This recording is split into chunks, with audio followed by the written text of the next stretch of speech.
Esse talvez é o vídeo mais difícil que eu já gravei para esse canal, que tem 1.800 vídeos, porque é um vídeo que eu tô abrindo meu coração. Eu tô abrindo meu coração porque eu preciso pedir desculpas para muitas pessoas. Algumas que nunca vão assistir esses vídeos e outras que estão assistindo. Mas grande parte, milhares de pessoas vão assistir.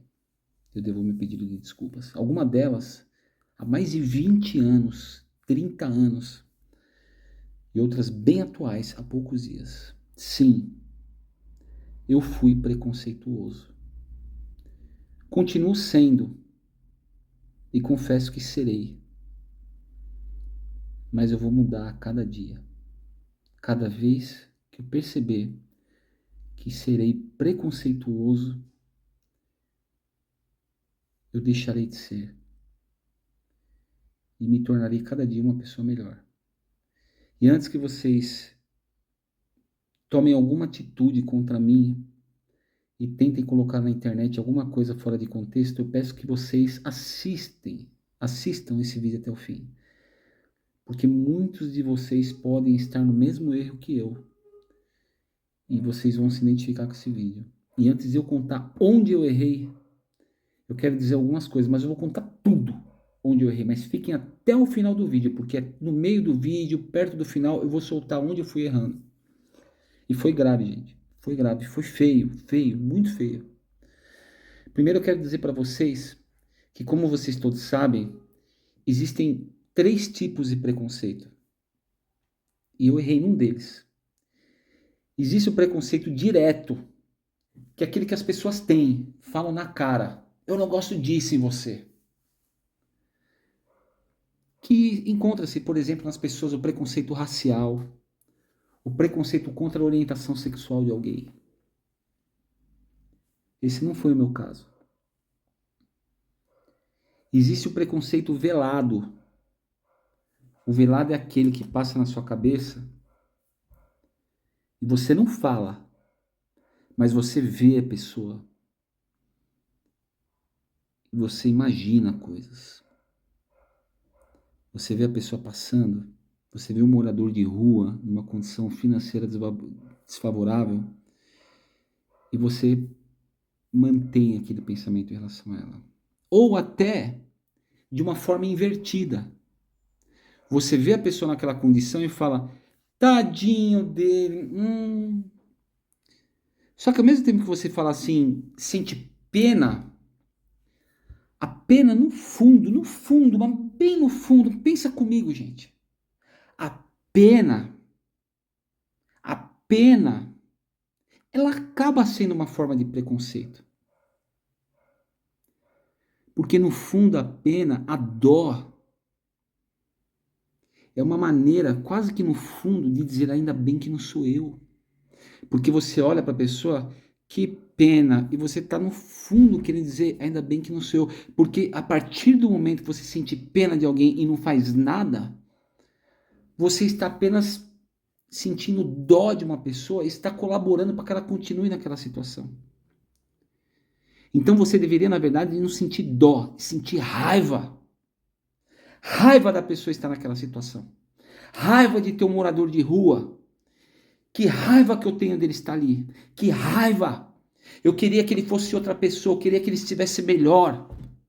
Não posso dar um dinheiro para ele agora porque eu não tenho. Que raiva. Eu gostaria que a vida dele fosse outra. Eu gostaria que ele tivesse numa situação melhor. Eu não posso ajudá-lo. Que raiva.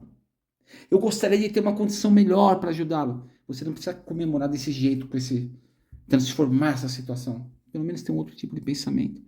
Mas a dó, tadinho, isso é uma hipocrisia.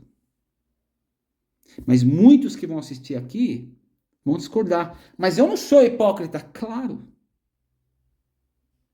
Mas se você consultar o teu coração bem ao fundo, você vai concordar comigo. Mesmo que para isso você precise descer do grau maior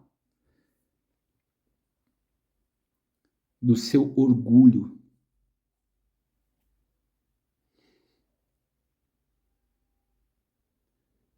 Mas vamos lá.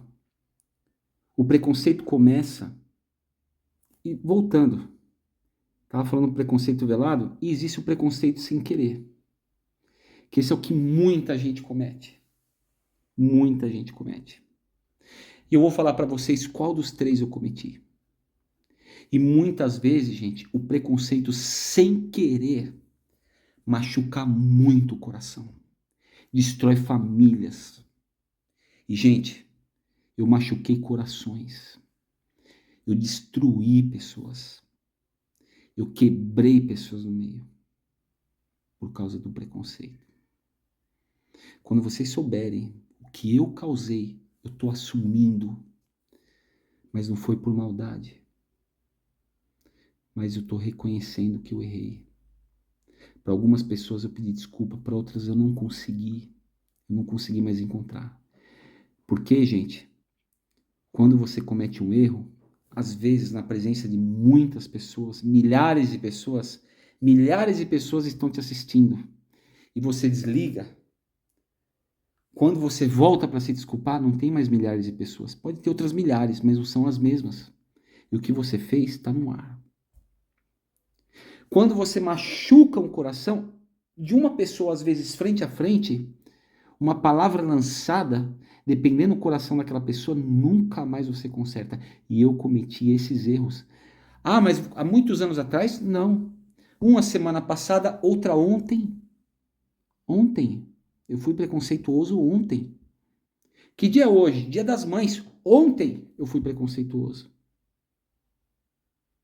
A semana passada eu cometi um preconceito grave. E vocês vão ficar horrorizados. Mas muitos aqui cometeriam o mesmo erro. Gente, tem um coração bom, não me condenem. Mas eu errei. E eu pedi tantas desculpas, eu me ajoelhei. Eu me ajoelhei para pedir desculpas. Eu me humilhei. Na hora, eu caí de joelhos na frente de todo mundo. Pelinho na minha boca. Que absurdo. Bom, preconceito começa quando você entra numa empresa e você percebe o patrão falando, todos aqui para os funcionários, entra um funcionário novo, quero que você saiba que todos aqui é uma empresa maravilhosa, nós queremos aqui que todos sejam iguais, do diretor ao faxineiro, todos somos iguais, essa empresa é maravilhosa, sinta-se à vontade, não há diferença do diretor ao faxineiro, já aí há uma diferença. É uma empresa onde todos são iguais, do diretor ao faxineiro, está aí uma diferença. Já está aí o preconceito. Precisa dizer que é igual do diretor ao faxineiro? Precisa dizer? Porque se não fala, quer dizer então que precisa avisar que é igual do diretor ao faxineiro? Guilherme Arantes, ele tem uma frase, numa das suas músicas, que diz assim: o Brasil é o último país na fila da abolição, mas é o primeiro país na fila da miscigenação. Nós somos o último país do mundo a abolir a escravatura, mas o primeiro país do mundo na área da miscigenação. Essa questão da miscigenação, nós somos um povo tão misturado com todas as cores, e nós encontramos ainda um país tão diversificado de cores. Nós encontramos pessoas se referindo a uma pessoa preta. Escuta, me chama aquela pessoa, eu não lembro quem era, trabalhava aqui, é uma pessoa de cor. Se referindo a uma pessoa preta como pessoa de cor. Isso é uma maneira de se dirigir a uma pessoa como uma pessoa de cor. Quer dizer, então, que se eu tô ali, por exemplo, um branco sentado, vai me se referir... Você viu o Eduardo trabalhando? É um cara branco. Chamar pela cor, isso agrega alguma coisa? Chamar a pessoa pela cor? Tem uma pessoa de cor... Se referindo à cor, por quê? Era um cara verde? O cara é amarelo? Por que cor? Era um cara azul, verde, amarelo, roxo? Por que cor? Cinza? Verde? Por que cor? Por que cor? Porque ele é preto, tem que falar que é cor? Racismo no Brasil, ele existe, ainda de forma velada, de forma aberta, nem tanto, mas tem, gente. Porque nós vemos na rua uma pessoa preta vindo na nossa direção, à noite. E não adianta disfarçar, não adianta dizer que não. No fundo, no coração das pessoas, e isso todas as pessoas, sentem ainda o coração, o preconceito, que não sente se for um branco vindo na direção à noite. Mas vê um preto vindo, o coração já sente o preconceito. Deve ser um ladrão vindo. O preto no Brasil é discriminado. O preto no Brasil sofre. E não adianta falar qualquer coisa desse vídeo, porque eu sou pai de um filho preto. Todo mundo conhece meu filho Kainan, meu filho é um filho preto. Sou pai de um filho preto. E eu sei o que é a discriminação racial. Hoje não. Maior que eu, 1,80 m de tamanho, campeão de capoeira e jiu-jitsu, todo mundo respeita. Moleque trincado, forte pra caramba, todo mundo tem medo de mexer. E hoje ele se impõe. Mas o preconceito no Brasil, infelizmente, todos sentem. Até quando? Até quando o preto no Brasil vai ter se sentir humilhado para andar na rua? Porque o branco vai ter medo, vai ter preconceito com o preto. Ah, um vídeo sensacionalista. Gente, existe. Infelizmente existe. É uma realidade, cara. É uma realidade que nós temos que trabalhar na cabeça das nossas crianças dia a dia. Dia a dia. Porque as pessoas sofrem e não tem que chegar num preto e falar assim, ó, cara, pega aqui na minha mão, nós somos iguais, cara. Tenho que mostrar pra você que nós somos iguais. Não tem que falar que nós somos iguais, cara. Não tem que avisar que nós somos iguais. Nós já sempre fomos iguais. Não tem que pegar na mão de um preto e falar, cara, quero te mostrar aqui que nós somos iguais. Nós sempre fomos iguais. Nós somos diferentes. Eu gosto de arroz, você não gosta de arroz. Nós somos diferentes, mas nós somos iguais. Nós temos diferenças. Eu gosto de um estojo, você gosta de uma caneta, mas nós somos iguais e sempre fomos.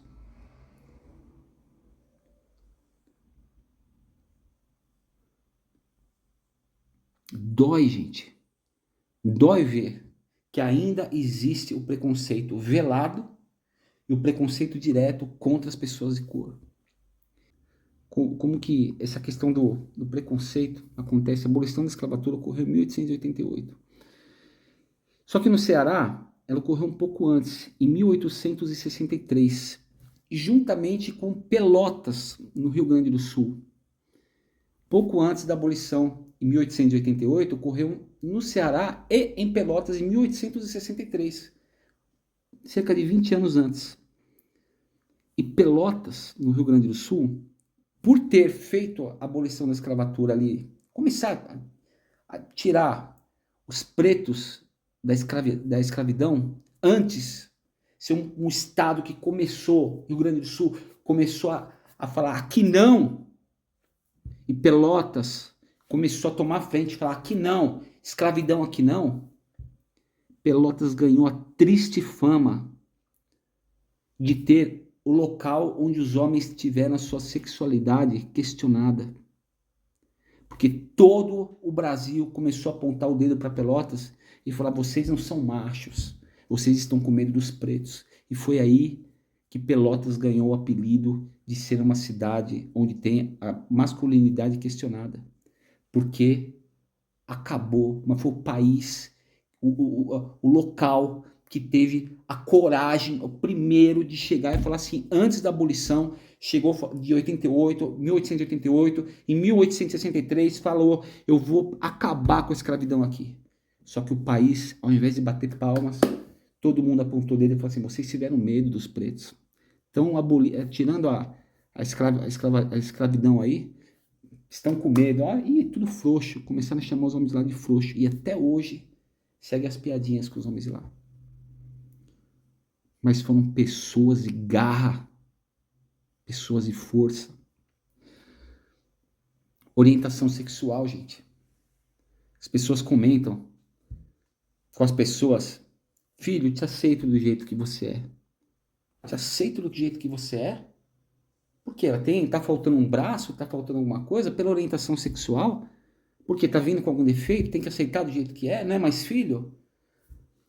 Ou então vira pra pessoa e fala, e aí, pô, tem algum problema? Não, só Deus para julgar. Quer dizer que você não aceita e você joga a culpa em Deus? Só Deus para te julgar? Por quê? Ele cometeu um crime para ser julgado? Tem que Deus julgar o fato de ele ter uma orientação sexual diferente? Deus tem que julgar? Não, só Deus para te julgar. Deus vai julgar? Tem que ser Deus para julgar? Vocês entendem? Recebo nos meus posts aqui pessoas entrando, falando, o cachorro tá com morador de rua, tá passando necessidade. Ai, tem um cãozinho lá com morador de rua, é de raça, mas tá com morador de rua. E o problema é que tá com morador de rua? Só porque tá com morador de rua não consegue comer? Só porque tá com morador... Ele não recebe carinho, eu tô com morador de rua. Só porque tá com morador de rua não recebe carinho? Qual que é o problema tá com morador de rua? Não recebe carinho com morador de rua? Morador de rua não dá amor? Perdeu a dignidade? Tá com morador de rua perdeu a dignidade, né? Eu vou falar para vocês quais foram os preconceitos que eu cometi. Em 1996, foi muito chato, gente, muito ruim. Mas todos me ensinaram muito. Em 1996 eu trabalhava numa loja como vendedor. E nós chegávamos de manhã nessa loja, ela não tinha micro-ondas. E eu era o cara mais simples, o que menos comia, assim, comia a comida mais simples de todo. Então todo mundo chegava de manhã, não tinha micro-ondas. Tinha um latão enorme, assim, que tinha água fervendo. Então nós chegávamos lá às 7 horas da manhã, colocávamos as nossas marmitas dentro desse negócio de água fervendo. E 7 horas da manhã, o negócio fervendo e esquentando a marmita. Quando era 1 hora da tarde, nós íamos comer, todo mundo. Então todo mundo tirava sua marmita, aquele negócio pingando de água, colocava na mesa. E todo mundo lá ia comer e tinha cada um a sua marmita recheada de mistura. Nossa, tinha lá um monte de mistura. Eles comiam carne, então tinha lá bife, carne de panela e não sei o que, tudo misturado, arroz, macarrão, feijão. Eles abriam, mas era um festival de comida assim de todos os jeitos. Na minha, todos os dias, eu estava recém-casado. Todos os dias era arroz, ovo frito. E num potinho à parte, salada de alface. Todos os dias, arroz, ovo frito. Ou era um pepino cortado. Pedacinho de pepino ali. Mas todos os dias era arroz e ovo frito. Um ovo frito, arroz. Que era o que podia levar. Minha condição era horrível. Mas eu era muito feliz. E foi assim, os 6 meses primeiro que eu tava na empresa, tava lá. Só que eu era muito falastrão, muito brincalhão, não sei o quê. E aí entrou um cara novo para trabalhar ali. Um cara novo. E ele entrou, ele já tava 1 semana trabalhando ali. Só que eu sempre achei que a minha marmita era a pior de todas. Era pior, ninguém tinha marmita pior que a minha. Porque eles comiam um monte de mistura e a minha é só arroz e ovo. Então quem é que tem uma marmita pior que a minha? Esse cara que entrou, ele só comia longe da gente. Então minha mesa aqui com 7 caras comendo, e ele só comia longe da gente. E eu comendo todo dia, não sei o que lá, brincando aqui, essa comida sua, kkkk, molecão, né, cara? 20 anos ali, tá, comendo, kkkk. 96, né, por aí. E ele comendo longe. Aí eu virei pra ele, 1 semana que ele trabalhando, todo dia ele comendo longe, E todo dia eu falava, fulano, vem comer com a gente aqui. Ele, não, não, não. Vem comer com a gente aí, cara. Vem comer com a gente aí. Tá, tá, tá, tá, tá, tá, tá. Vem comer com a gente aí, cara. Aí, no quarto dia, tá com vergonha de mostrar o ovo? E eu mostrava minha marmita assim, ó. E comia. E a gente rindo e tal. Ele, não, não, não quero comer não. Aí vem comer com a gente aí, cara. Tá com vergonha de mostrar o ovo? E eu mostrava minha marmita. Tá com vergonha de mostrar o ovo? KKKK. Quinto dia, sexto dia, ele não queria, ele comia longe. Eu achei que ele era metidinho, né? Porque na loja ele trabalhava, ele era meio, né?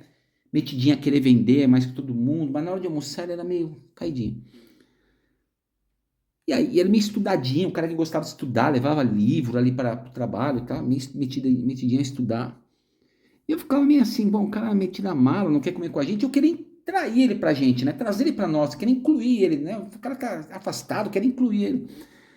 Aí lá por uma semana de trabalho, eu falei, mano, vou fazer esse cara comer com a gente hoje. E a gente comendo, e o arroz, ovo e um pepininho cortado, a gente comendo. Falei, fulano, vem comer com a gente. Não, não, não, vem comer com a gente, pô, vem comer com a gente. E fiquei insistindo. Cara, eu fiquei chato, uns 5 anos. Vem comer com a gente, cara, vem comer com a gente.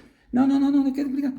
Aí eu virei, insisti de novo. Tá com vergonha de mostrar o ovo, meu? Quando eu falei, tá com vergonha de mostrar o ovo, ele me olhou assim, ficou fixo me olhando. Aí ele levantou. Eu achei que ele ia vir comer com a gente. Deixou o garfo na mesa, faca na mesa também. Veio só com a marmita na minha direção. Sim, não com cara de nervoso, uma cara meio de... E trouxe a marmita na minha frente.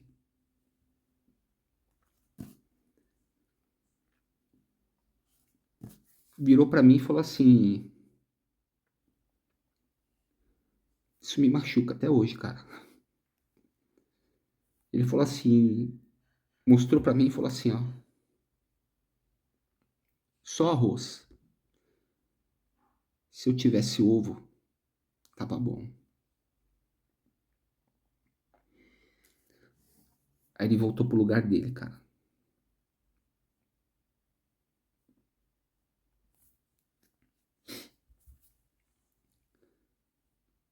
Foi a primeira facada que eu tomei na minha vida.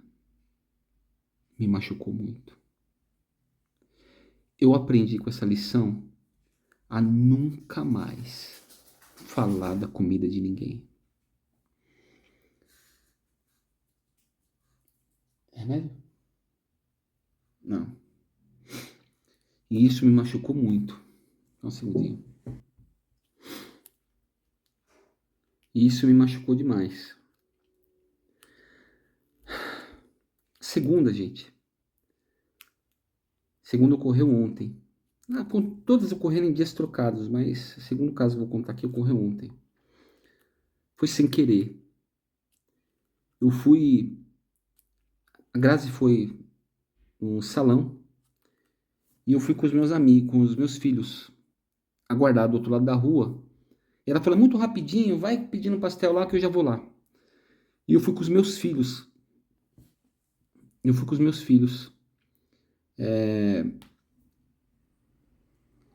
Comer um pastel do outro lado da rua.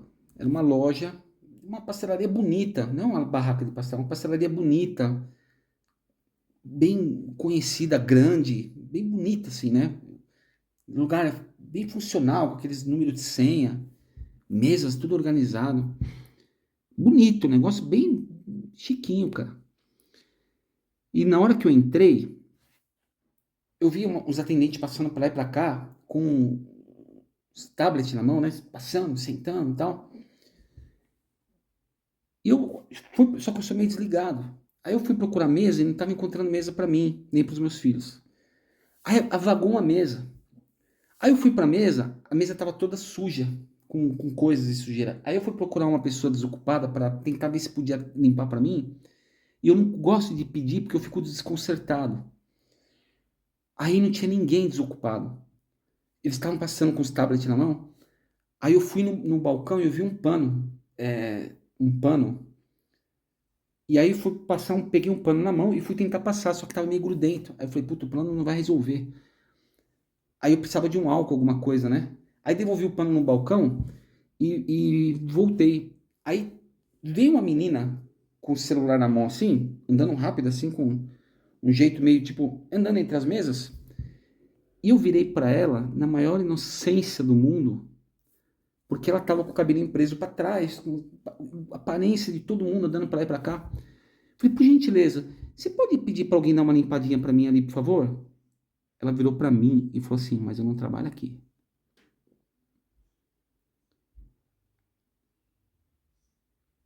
Eu percebi que ela ficou ofendida com isso. Falei, perdão, mil perdões. Falei, perdões, perdão.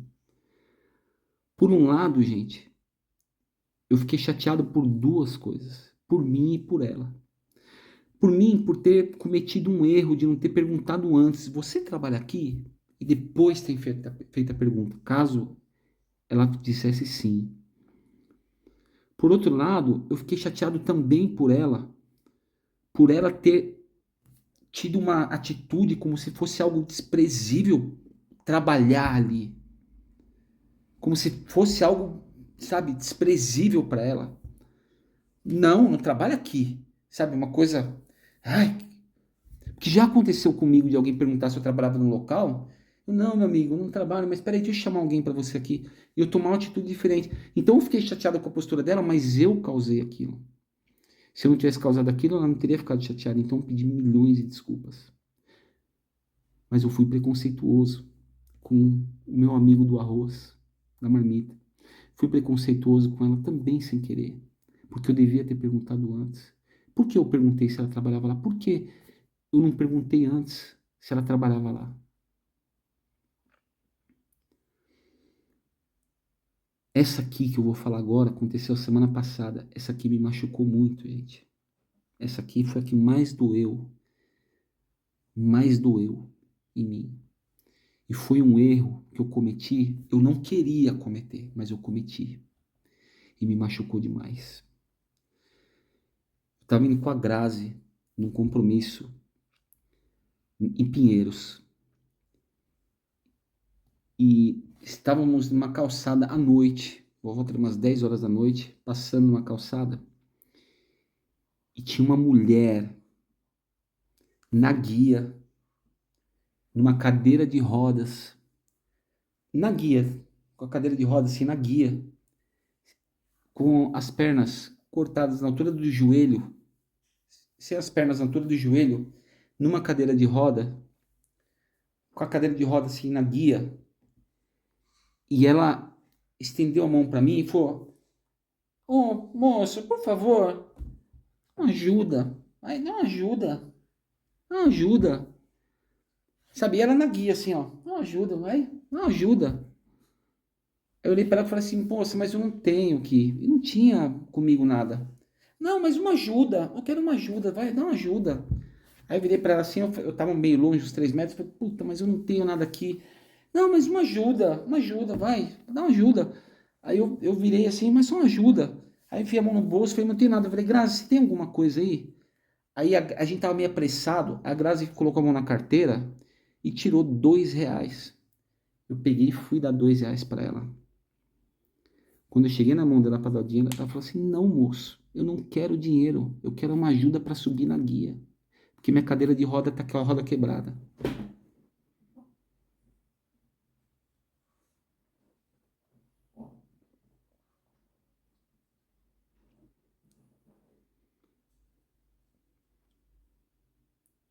Isso foi um preconceito, gente.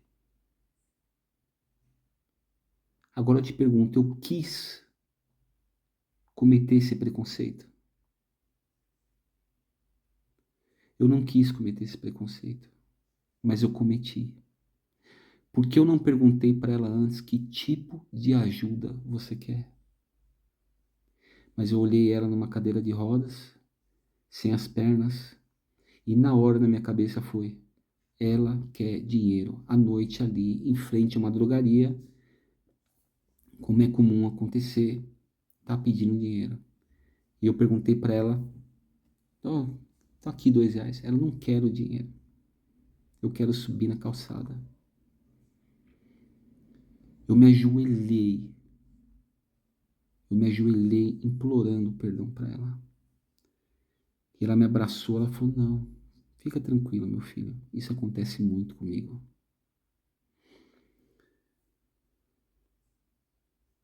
Esses dias atrás eu fiz um post na internet, gravei um vídeo.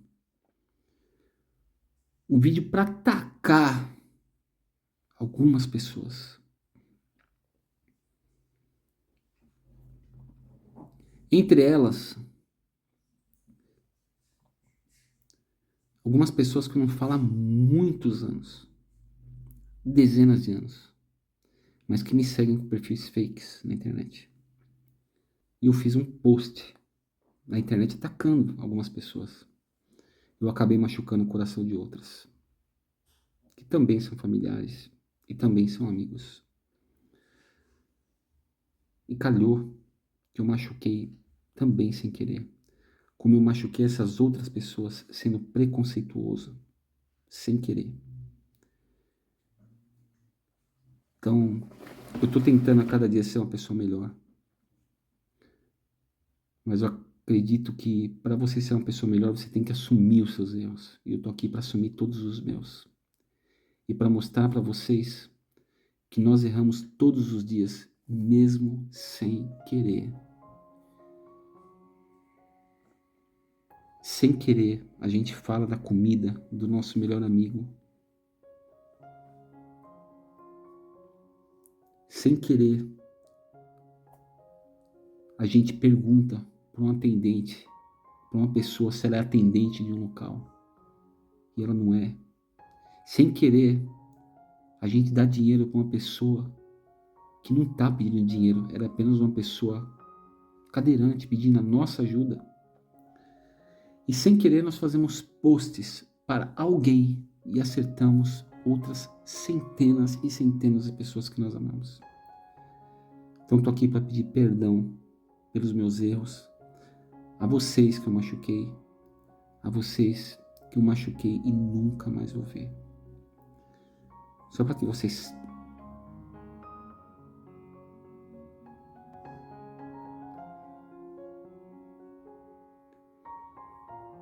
Só que para vocês saibam,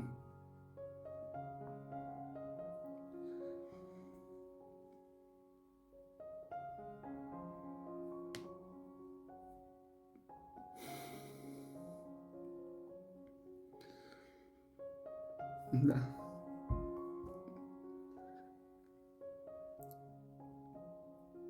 Só que para vocês saibam,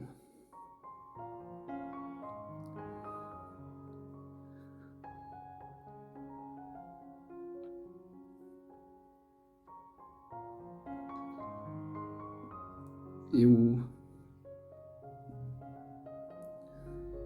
pedi muito na vida. Eu pedi muito a Deus pela vida do menino do arroz.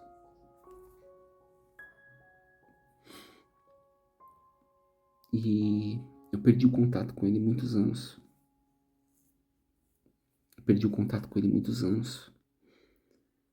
E eu fiquei cerca de 15 anos sem ver ele. Sofrendo muito. Pude reencontrá-lo depois de 15 anos. Abraçá-lo. Eu, numa outra condição de vida, graças a Deus, eu venci algumas batalhas na vida, pude reencontrá-lo, abraçá-lo, e hoje ele é dono de 2 grandes lojas e ele é muito bem sucedido. A vida lhe deu uma grande condição. Hoje ele é um cara muito bem sucedido. O menino do arroz hoje não come mais arroz só. Hoje ele come muito bem. Acredito que tudo que lhe dê vontade. Ele tem 2 filhos lindos, tem uma esposa maravilhosa, tem 2 lojas maravilhosas, emprega muitas pessoas que podem alimentar suas famílias. Muito obrigado a você que chegou até aqui. Beijo a todos.